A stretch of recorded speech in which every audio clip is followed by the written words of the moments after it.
The world's a dangerous place. Get the industry's original and most trusted laser sighting system from Crimson Trace. A laser and light systems will enhance your effectiveness and help keep you and your family out of harm's way.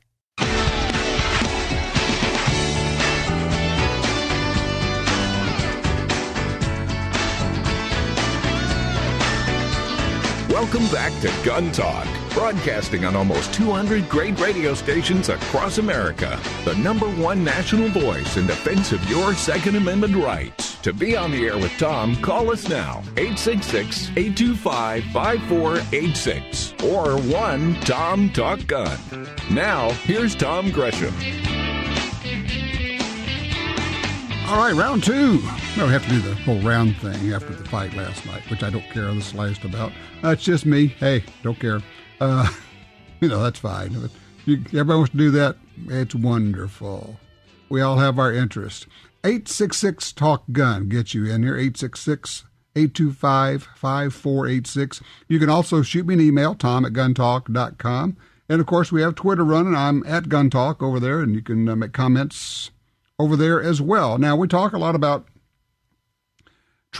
getting training. We talk about the fact that there are more people getting into shooting than ever. And I thought, well, let's get somebody in here who knows about both of those. Kris Jacob is the president of Bullseye USA. Kris, welcome, and tell us about your business. Thank you, Tom, and thank you for all you do for firearms education. I think it's a true public service. We have been around for about the last 6 years, and we took a bit of a different approach to the firearms industry.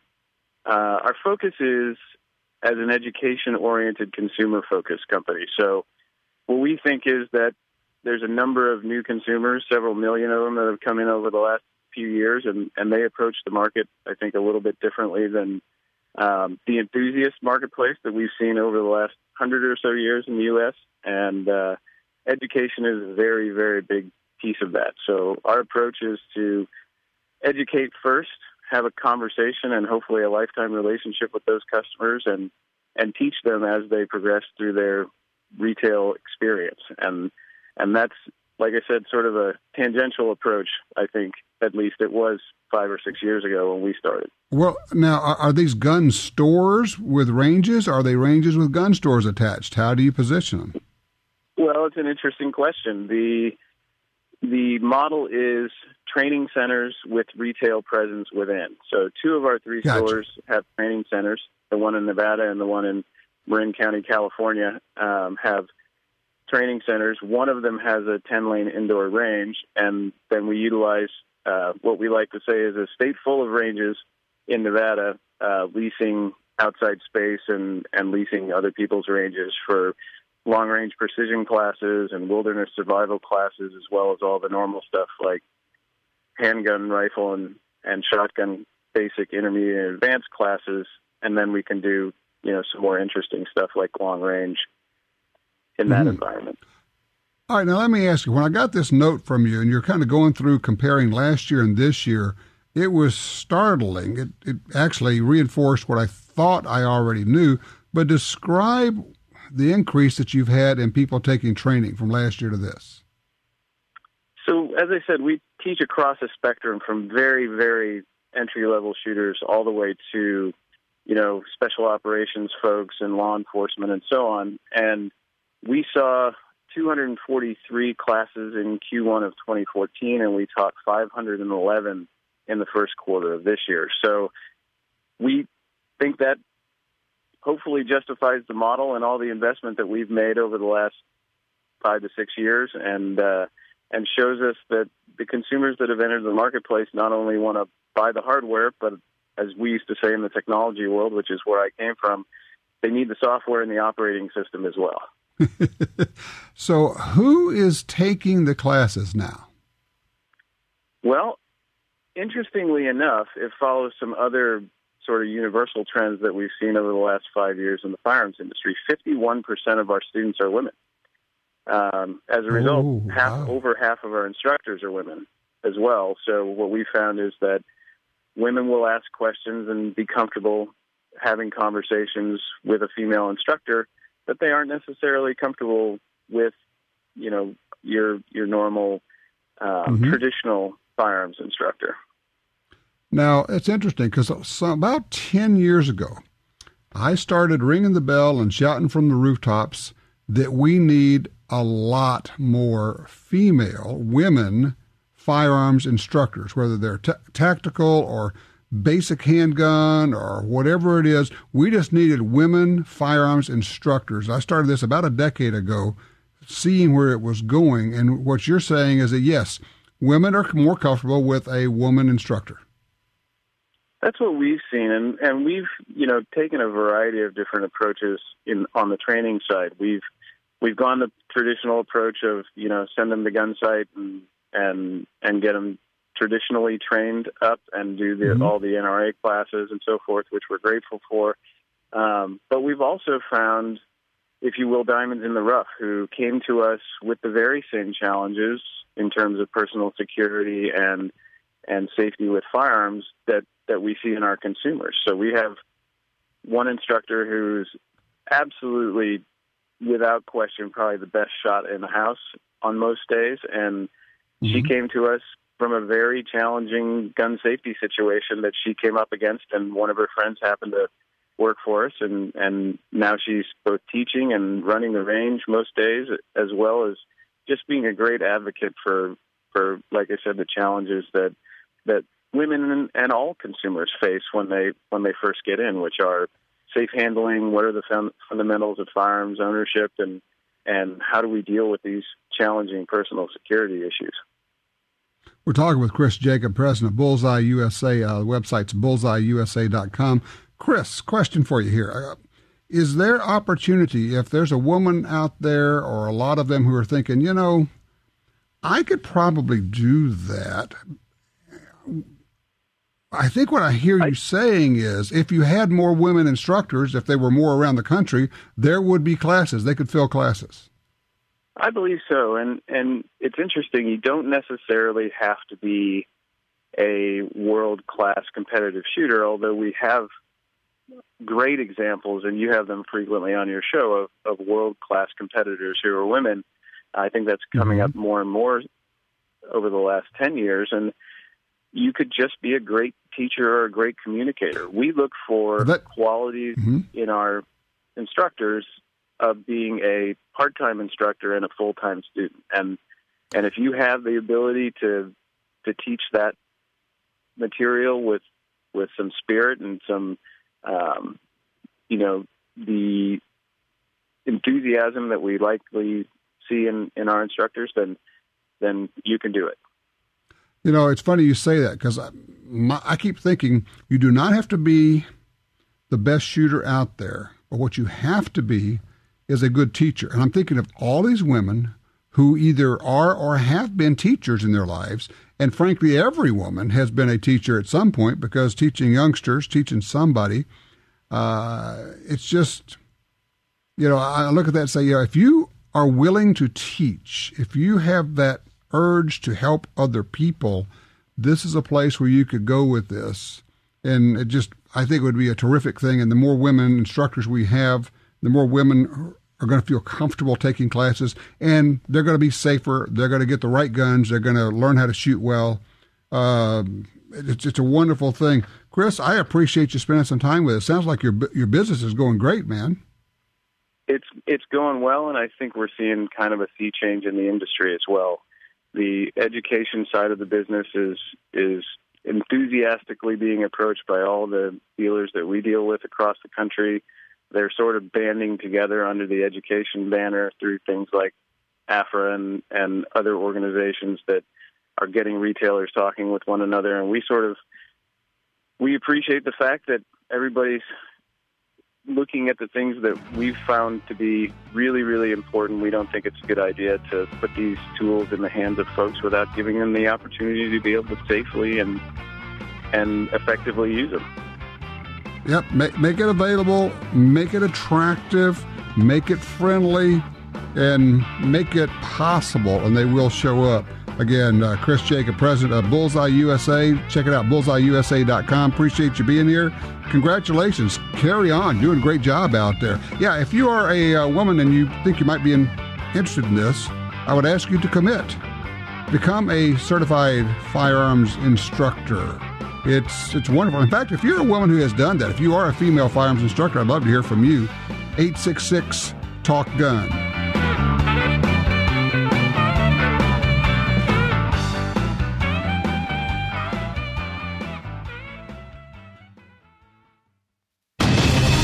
Gear Holsters, the most comfortable concealed carry holsters on the planet, announces the Galactic Green Gun Giveaway. Enter to win 2 Alien Green custom-coated firearms along with 2 limited edition Alien Gear holsters. Just make a fun video with your Alien Gear holster, then upload it to YouTube. Be creative, but top 2 videos with the most votes win.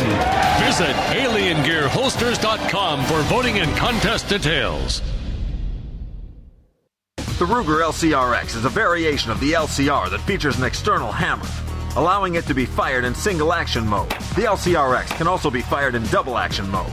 It features a monolithic frame made from aerospace grade 7000 series aluminum, a patented Ruger friction reducing cam that results in a smooth, non-stacking trigger pull, and a patent pending polymer fire control housing that significantly reduces weight and helps reduce recoil. The Ruger LCRX Revolver, another rugged, reliable firearm from Ruger. Long-range shooting is challenging and fun, but most precision rifle bullets aren't right for hunting. Nosler's AccuBond LR long-range bullets are designed specifically for hunters. They combine the incredible on-game performance AccuBond bullets have delivered around the world with incredible long-range properties. High ballistic coefficients make for bullets which shoot flat and defy the winds. The sleekest, flattest shooting, bonded hunting bullet ever designed. Nosler's AccuBond LR. For more info, visit nosler.com. Who will you trust with your guns and valuables? Liberty Safes are the best built and most secure safes on the planet. They sell more gun safes than any other brand. It's about trust earned through performance. If your Liberty Safe is damaged by fire or attempted break-in, they'll send a new safe right to your home. Protection from thieves and fire. Trust the #1 maker of quality gun safes. LibertySafe.com.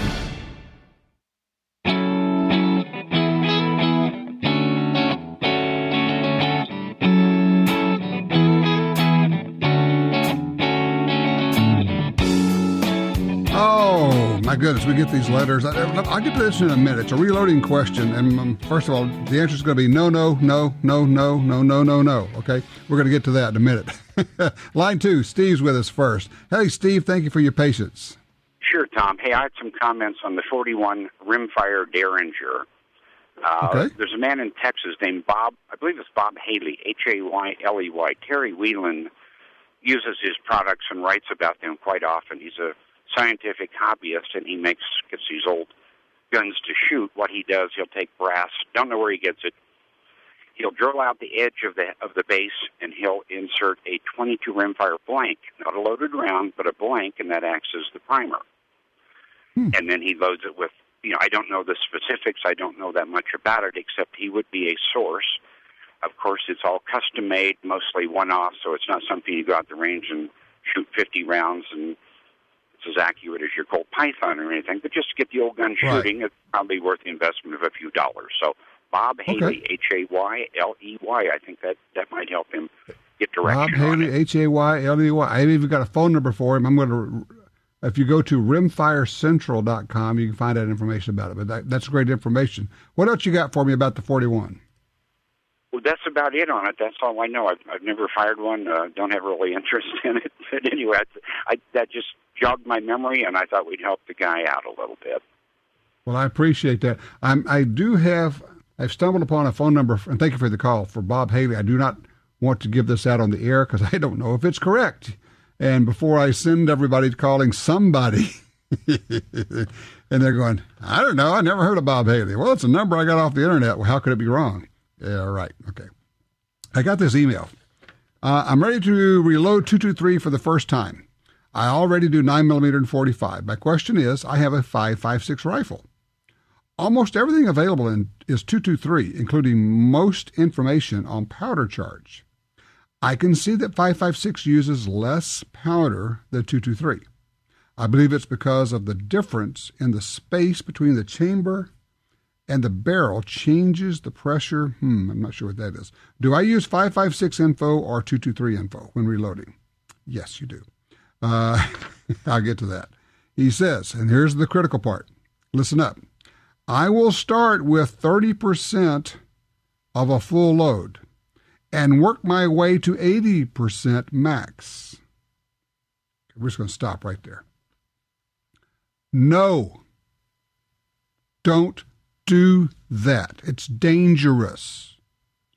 Don't be a test pilot in a plane that nobody's ever flown. You don't just reduce powder charges in loads. Your gun can blow up. Okay, are we clear about this? You use only the published loads. Start at the light load that's published in the reloading data. And that's probably going to be something on the order of 10, 15, 20% under a max load. It's not a 30% load. A 30% load, let me explain how this happens. And I want to make sure you understand what I'm talking about here. You can blow up your gun with a reduced charge. That may be counterintuitive to you. There's something called secondary something explosion. I forget what they call it. It's hard to reproduce in a lab. Burning rate, powder doesn't blow up. Powder burns. Imagine your cartridge case. Imagine it's the size of a Coke bottle, okay? And if you fill it up and you light it from one end, it burns from one end to the other. That's what your cartridge does. But if you only put a little bit of powder in there and you lay it on its side and it's laying across the bottom of the case, and then when the primer ignites, the fire doesn't go and hit like just the end of the powder and burn from back to front. It flashes across the entire case. It ignites this whole big surface area of powder at once. It also may, and we're not sure if this is what happens, it may, because of the force of the primer, take this small charge of powder and blow it into the air. And instead of it burning progressively, and that's what we use in our shells, our cartridges, is progressive burning powder. It may ignite it all at once. That's the difference between a propellant and an explosive. And when I say your gun can blow up, I'm talking about taking hands and fingers and stuff with it. You don't go off the published data. Not on the high side and not on the low side. You only used published data. It's been tested. People say, I never heard of that. Yeah, I know. That's why you use the published data. Something else that came up this week, talking to some people. Somebody had a firearm load that blew. They had left the ammo in a truck for years. And I'm cutting to the chase on this one. Basically, some powders are made up of, they look like little bitty logs or little cylinders in there. And the vibrations in the truck, they think, just broke the powder up. Instead of having a certain surface area, it had a much greater surface area because you had all this little dust, basically. And the burning rate went to heck, and it went off very quickly. So this is stuff you need to know. So anyway, if you are trying to work up a load, start with a published load, end up with a published load. Well, you know, they, and I hear this all the time, they build a margin in. Yes. Why is there a margin there? So you don't get into the margin, or if you do, it's accidentally.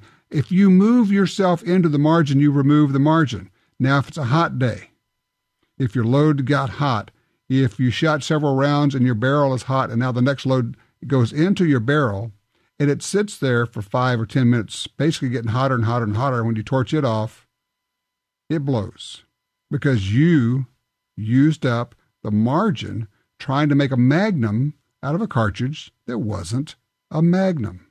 If you're going to be a loader, be a smart loader. Load for accuracy, load for efficiency, load for economy, but don't load to max out the power. If you want a magnum, buy a magnum. Okay, thank you. Line 1, Vern's with us out of Washington State. Hey, Vern. Hello, Tom. Good to hear from you. Yeah. Hey, Yes, sir. I've got a Beretta Tomcat 32 caliber semi-auto that I like to carry for my concealed carry gun in the summer when I'm just wearing a T-shirt. And it's a small little gun, but a good friend of mine told me that I should not carry it with a load in a bullet in the chamber, because if I drop it, it hits a hammer, it'll go off. You know, you may. It depends on when it was made, I think. Now, I'm kind of getting outside of my comfort level and what I know about this, but I think the new Tomcats have a drop. What am I thinking? Drop safety. They're safe if they drop. I think that the older ones don't. And so, yes, therefore, it could go off if you dropped it on the hammer. I don't know when that line is. What I would suggest, Vern, is contacting Beretta and tell them, give them the serial number on it, and they will be able to tell you if your gun is or is not drop safe, okay? Sounds good. So I'll do it. Okay, I'd give them a holler and find out, because your buddy is right. In that case, you might want to carry it with an empty chamber, in which case you kind of go, well, why am I going to do this? Maybe I can get something else. There are some other small guns now that are drop safe. They're not quite well, actually, some of them are as small as a Tomcat. Something like the Ruger LCP, something like that would work for you. So there you go. Let's see here. We got several calls on here. We're going to get to you guys. Don't go anywhere. I want to get to you, but I don't have enough time to give you the attention that you deserve. So we're looking at old guns. We've got a question about women instructors. Again, if you are a woman firearms instructor, I would love to hear from you. If you are thinking about it or would be interested in doing that, by all means call. Let's talk about it. Women teach differently. Women respond differently. And a class, I keep hearing this over and over, a class of women taught by women, they say they just have a whole lot more fun. I don't know, because I'm not there, because they won't let me attend. I don't understand that. So, but anyway, our number 866-TALK-GUN, 866-TALK-GUN.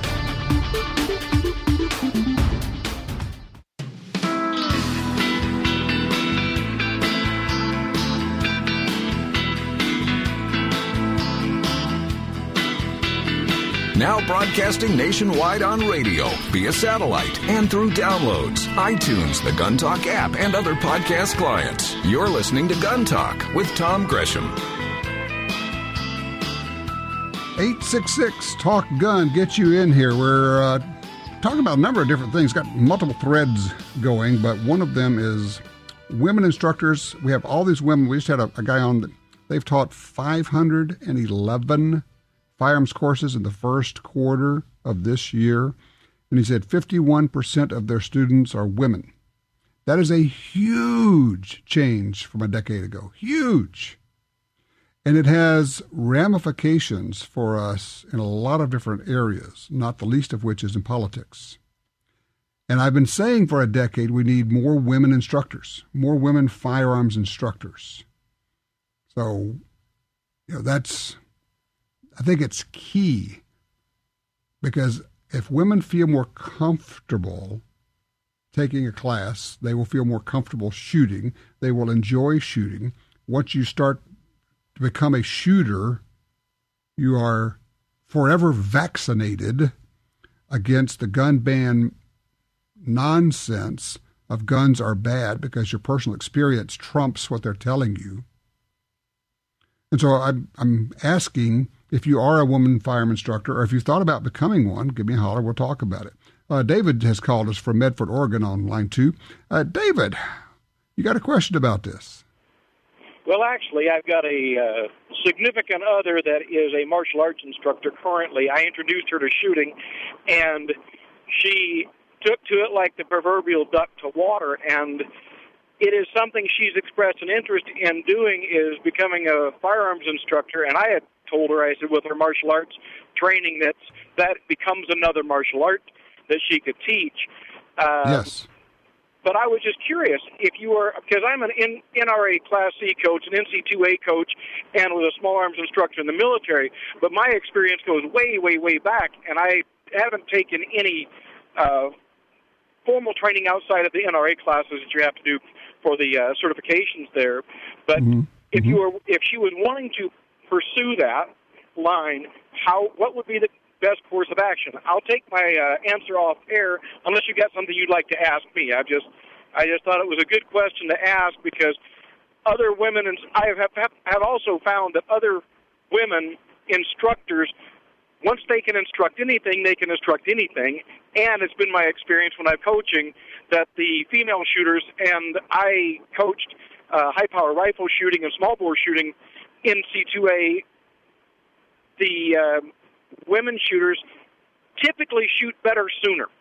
So I would encourage them to do that. I just wanted to put that out there. Hey, if you're wanting to do this, what is a course of action? Because she and I will discuss this later on. It's just one of those things I thought, I would like to find out what your answer is. Sure, absolutely. Yeah, if you want to just listen offline, I will tackle this. And thank you, David. It's a great point. David makes a wonderful point, and I've thought this often. If you can teach, you can teach. If you can teach one thing, you can teach anything, as long as you know the subject matter.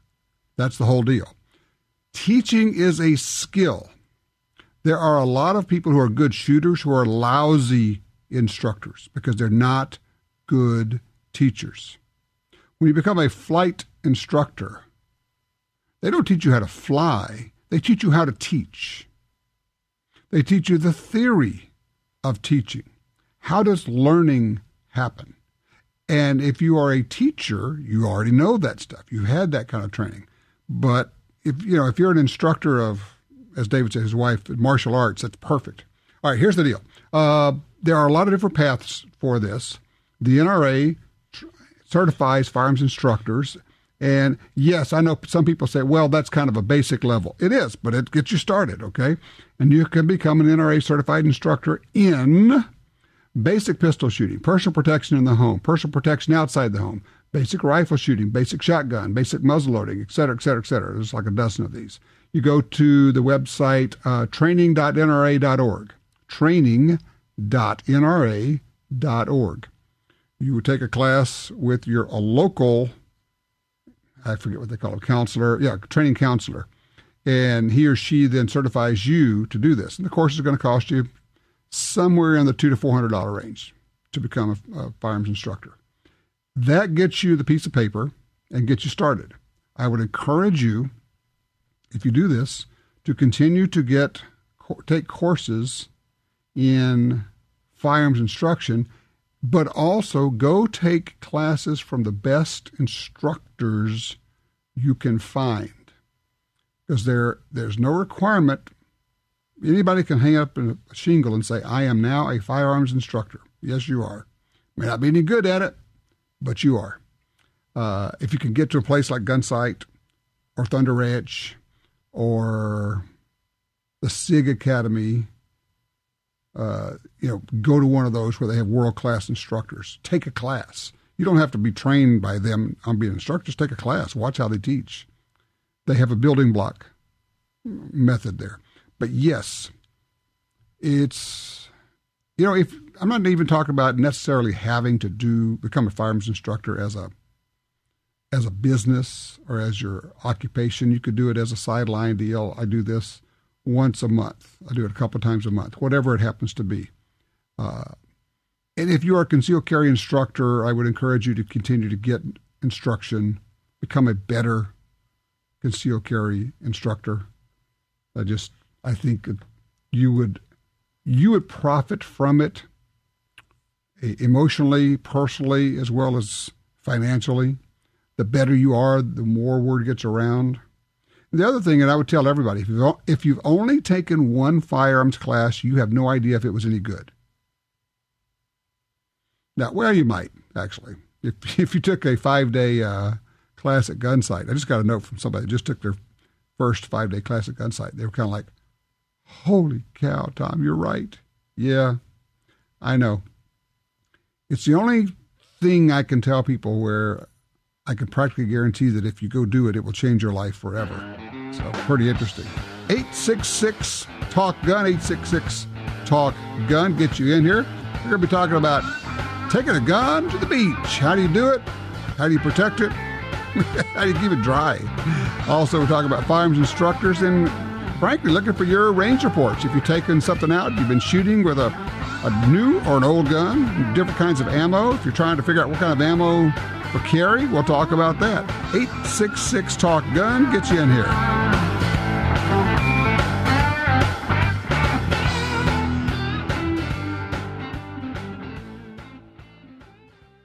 Brownells has always given you an advantage. With their huge selection of forever guaranteed gun parts, ammunition, shooting accessories, and more.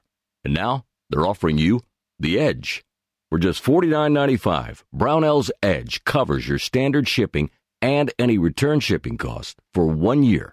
Brownells Edge members also receive discount expedited shipping and exclusive offers. Get the Edge today by visiting brownells.com/edge. You got your carry permit, and that's good. But you know you could use more training. Get the DVDs, which have what you need. Springfield Armory presents Concealed Carry 1 and Concealed Carry 2 with Batagroup. Learn specific concealed carry skills from top gun fighting trainers. Get trained. Be prepared. This really is life and death. ShopGunTalk.com. That's ShopGunTalk.com. The XDM 3.8 Compact from Springfield Armory is 2 guns in 1. Use as your concealed carry gun with a compact magazine and use the extended magazine for home defense.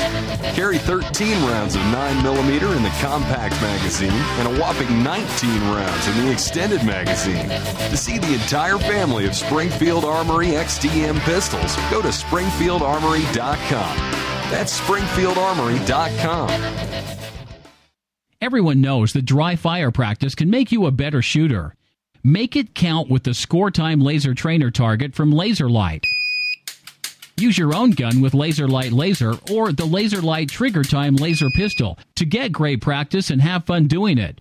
It's like an electronic dartboard target for your gun, with scoring, timer, and shot display. To see more, go to laserlight.com. That's laser, LYTE.com.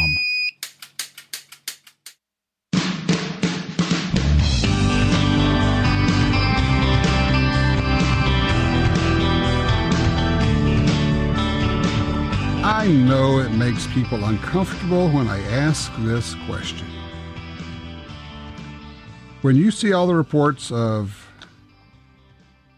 world-class terrorism, ISIS, rounding people up by the hundreds and shooting them, cutting their heads off, executing people, and calling for people to do the same thing in the U.S. And make no mistake, people forget, we've already had beheadings here. We've had terrorist beheadings in the U.S. We certainly had terrorist murders in the U.S. Extreme Islam, radical Islam terrorists killing people in the U.S. When you see that, does it reinforce your commitment to carrying? Does it change what you carry? Does it make you want to start carrying? Or do you think that we're really paranoid freakazoids and there's nothing we can do about it? And we should just leave it to those who are fully authorized. I'm the only one in this room. Yeah, right. Let's see here. Line 1, Chuck is with us out of Crosby, Texas. Hey, Chuck. Hello, Tom. I think if I had to go swimming with a pistol, I'd take an LCR, put a light coat of gun grease on it, put it in just a light plastic bag, and I wouldn't worry about it. But when I was a young deputy, we couldn't buy holsters over the counter. We would literally go to a leathersmith to have our duty gear made up. And one of the tricks that I learned is I took a piece of rawhide and I soaked it in water, and I took a PPK and I put a light coat of gun grease rig on it and put it in just a plain little plastic bag and wrapped the bag so that it was underneath it. and laid that on a piece of 2x6, and I put the soaked leather rawhide on it and nailed nails around the outline of the gun. Well, when that leather dried, I had a perfect shell that even had the serial number of the PPK in the shell. I mean, it was amazing. It picked up every detail. And then I took that and used, I think, Chicago screws or rivets or something to make my own. Back then, you couldn't buy this stuff off the shelf. I mean, you literally had to find, there was an old leathersmith, George Malone. He did beautiful work, but it was for duty rigs and stuff like that. And right, and I remember people taking their guns and putting them in baggies or whatever, and then putting them in a wet holster even when you got your holster to get that to work. So I understand the concept there, but yeah, I appreciate that, Chuck. I think where we are is that if you want to have your gun at the beach, you're going to have it in some kind of a waterproof container, and then you better think it through. I am very concerned if somebody might want to leave. Stuff gets stolen on the beach.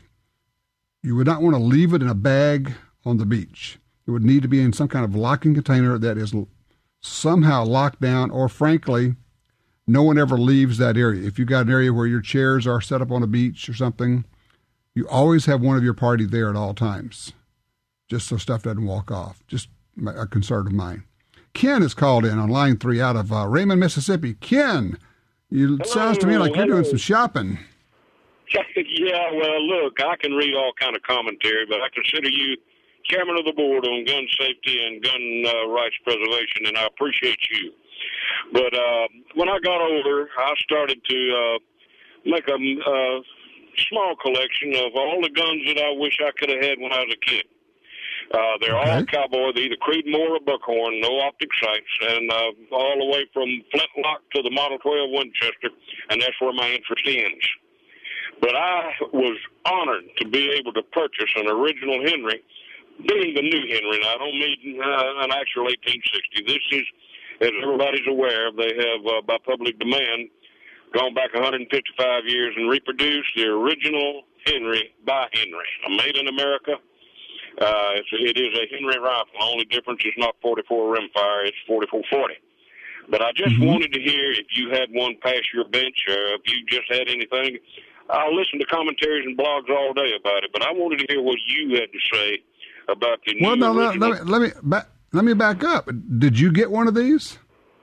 Yeah, I bought one. It's not the engraved. It's the standard, brand new, never been fired Henry rifle that they've started to produce. And, okay, now let me ask you then, because this is Henry Repeating Arms, folks, but it's not the regular Henry Repeating Arms rifle. It's called the Henry Original Rifle. MSRP on this gun without the engraving is $2,300. So here's my question. I don't own one of these. You do. You give me the report on what you think of this gun. Well, I hadn't fired it yet, but I go in my gun cabinet and I pick it up and I just look at myself in the mirror. All of my life, I wanted a Henry. Now they've had them out of Europe. They've had them out of Europe, but this is a Henry, and I am most proud of it. And I get good reports on rifle range from other people off of the internet, but I've never fired mine yet. But I just wanted to, hear what you had to say. It's a beautiful gun. Well, here's the deal. I mean, you've got one. You know how well they're made. Henry does a great job. Those guys really know what they're doing, and they're not making replicas. These are actually just a continuation of the line of Henrys. And for those that don't know the Henry name, if you do a little bit of research, a little history work, you'll find that it was an essential firearm in what happened in the American West. And so when you have it, you have a true piece of history. And this thing, I'm looking at it online, it's absolutely gorgeous. The henryrifles.com website will show it to you, but it's just amazing. I tell you what, when we come back, I ask about, what do you think about ISIS? Is it close? We got a guy that calls in and says, yeah. He says, I don't feel comfortable without my gun. How do you feel?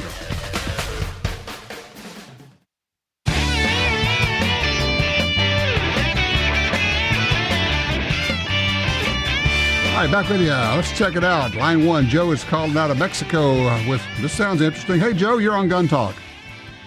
Hey, how are you, Tom? Good to talk to you. Thank you. What's the story here? Well, it's kind of interesting. You retire and you think you're going to enjoy your life and retire to a nice, quiet community, and the next thing you know, you're being chased by international terrorists. I'm one of the 100 on the ISIS's kill list, so I feel very naked anytime I do anything without my Glock 27 now. Now, you're in Mexico now? I'm actually living somewhere else now, but that's where the address that they had came back to, yes. Okay, so now, are you like former law enforcement? Is that why you get tagged with this? No, we're not sure why. We've talked to the intelligence community, and they're not sure exactly why the list ended up like it did. There's no solid link between any of us on there. We're from all of the services, and it appears to be that we were just targets of opportunity, that they Googled us up. I've had some prior interviews because of what I was doing in the past with the military, and they think that that's what it was. All right, let me ask you a quick question then. For those of us walking around here, and I'll admit, I understand that it sounds real paranoid to a lot of people, but I actually changed the gun that I carry because of what's going on there, and I think here. I don't carry a single stack anymore. I want more ammo than that on me. Does that sound crazy?